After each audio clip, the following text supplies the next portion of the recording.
Hello, this is Matt, and this is a first lesson in categorical logic. Today we are going to cover the basics of categorical propositions, quality, quantity, and distribution. Let's take a look at a categorical statement. And remember, a categorical statement is just a statement that relates to categories of things. In this case, we have all puppies are cutie pies. The first word in a categorical proposition or a categorical statement, we will use those two interchangeably, is the quantifier. In this case, it is all. The subject term is the part that immediately follows the quantifier. In this case, it is puppies. The copula is the verb. In this case, it is are. And our predicate term is the part of the statement that immediately follows the copula, and that is cutie pies. As you'll notice, the subject term and the predicate term they don't exactly coincide with the subject and predicate in English, but they could also be either a single word or several words. So, for instance, puppies is a single word, cutie pies is multiple words. And it could be something that's even more long and complicated. We'll see an example of that later. But these are the basic parts of a categorical proposition. There are four basic standard form categorical propositions. They differ slightly, and it's a good idea to take a look at each of the different types. So take a look at this one. No dragons are good neighbors. In this proposition, the quantifier is no. The copula is, again, are, and our subject term is dragons, and the predicate term is good neighbors. Each of the four standard form categorical propositions has a letter name that has been given to it so that we can easily refer back to these propositions in later lessons. The all puppies are cutie pies proposition is called the A proposition. No dragons are good neighbors is called the E proposition. Some hobbits are heroes is called the I proposition. And some people are not liars is the O proposition. They differ, of course, in their quantifiers. The A and the E propositions begin with all and no. I and O begin with some. They also differ in the copula. Notice the A, E, and I propositions all have the same copula, but O has a different copula, are not. The copula includes the not there. Sometimes it's more difficult to determine what the copula is in a more complicated sentence. So take a look at this sentence. Some meth dealers are not people who are high school teachers.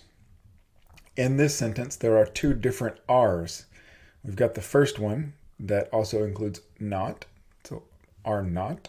And then the second one that I've drawn a box around, are. So how do you know which one is the copula? It's important to know which one because that will determine what the subject term and the predicate term is because the predicate term immediately follows the copula. So is the predicate term high school teachers or is the predicate term people who are high school teachers? Well, the way that you can tell is that you read the sentence with both of the subject terms and both of the predicate terms and see which way makes the most sense. In this case, if we were to take that second R as our copula, our subject term would then be meth dealers are not people who. And then we're left wondering, meth dealers are not people who what? We don't know. And so that one doesn't make as much sense as the subject term as meth dealers does. So meth dealers is our subject term, are not is the copula, and people who are high school teachers is the predicate term in this one. And this would make it a case or an instance of the O proposition. Excuse me. Okay, there are different attributes of categorical propositions that we need to be clear about. And there is also an attribute of individual subject terms and predicate terms that we need to be clear about. These will be important for later lessons. The first is quality. Quality is either going to be affirmative or negative. The A and the I propositions are both affirmative.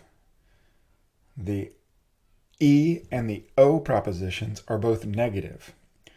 And you can tell which ones are negative because the negative propositions either begin with no or have the copula are not. It's pretty simple, straightforward.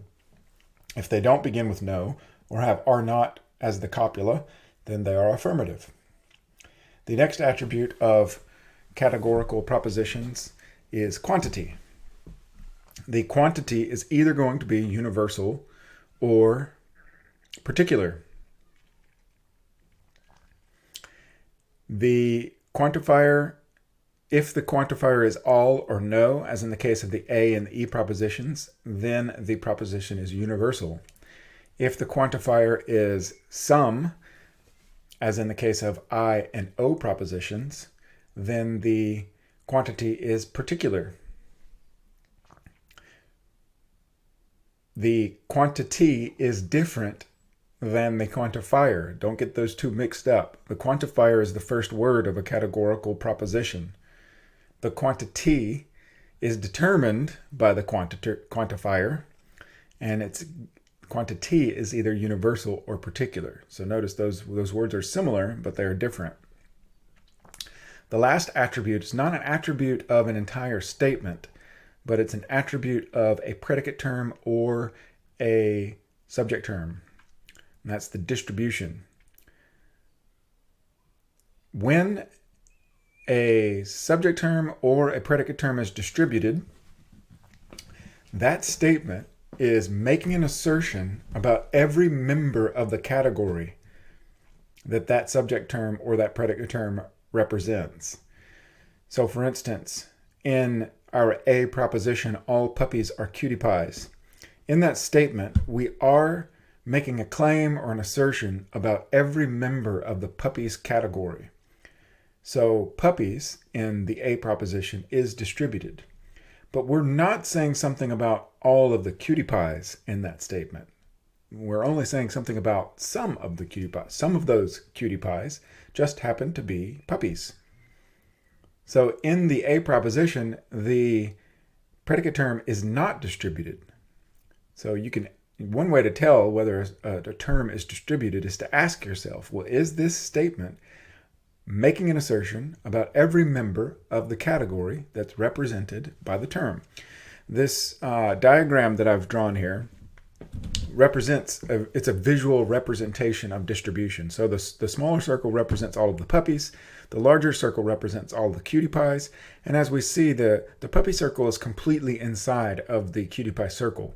So when we say all puppies are cutie pies, we're saying something about all of those puppies. All of those puppies happen to be inside of the cutie pie circle, but we're not saying something about all the cutie pies. There are other things that are cutie pies that are outside of the puppies circle, but still inside of the cutie pie circle. Things such as baby pandas or kittens. So puppies is distributed, but cutie pies is not. Now take a look at the second, the E proposition. No dragons are good neighbors. We could visually represent the distribution of this one as two circles that do not overlap. So dragons is in one circle and good neighbors is in another, and they are totally separate from one another. They do not overlap. In this case, we are making an assertion about every member of the dragon category.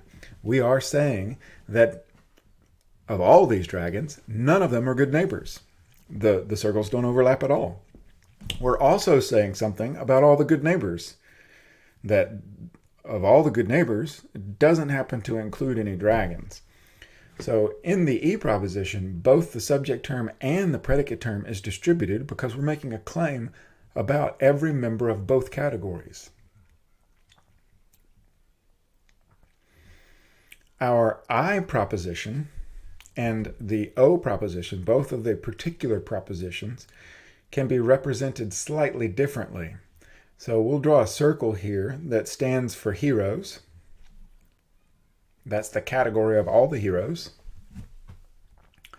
And the star represents a hobbit. So for the particular categorical propositions, sometimes we say some things like some hobbits, it's going to refer to more than one hobbit. But for our purposes, all that matters is at least one.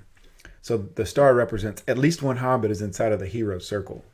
So this proposition is not making an assertion about all of the hobbits. It's only making an assertion about at least one of the hobbits. It's also not making an assertion about all the heroes. It's only making an assertion about one of the heroes. So neither the subject term nor the predicate term are distributed in the I proposition. In the O proposition, some people are not liars, we'll have a circle that represents liars, and then we'll have a star that represents at least one person that's outside of the liar circle. So in the O proposition, we are not making an assertion about all of the people. We're only making an assertion about at least one. That star represents at least one person that's not a liar. But we are making an assertion about all the liars. That circle represents all the liars, and that circle does not include that one person that the star represents. So we are making an assertion about all of the liars. So in the O proposition, the subject term is not distributed, but the predicate term is distributed. And there's an easy way to remember distribution. Universal propositions distribute subject terms, and negative propositions distribute predicate terms. So with that in mind, we can see that both of the universal propositions distribute their subject terms. So the A and the E both distribute subject terms. And both of the negative propositions distribute the predicate terms. So the E and the O are both, the predicate terms are both distributed.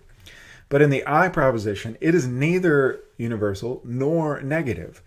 So neither the subject term nor the predicate term is distributed in the I proposition. And there we have it. That is the basics of the 4 standard form categorical propositions: quality, quantity, and distribution.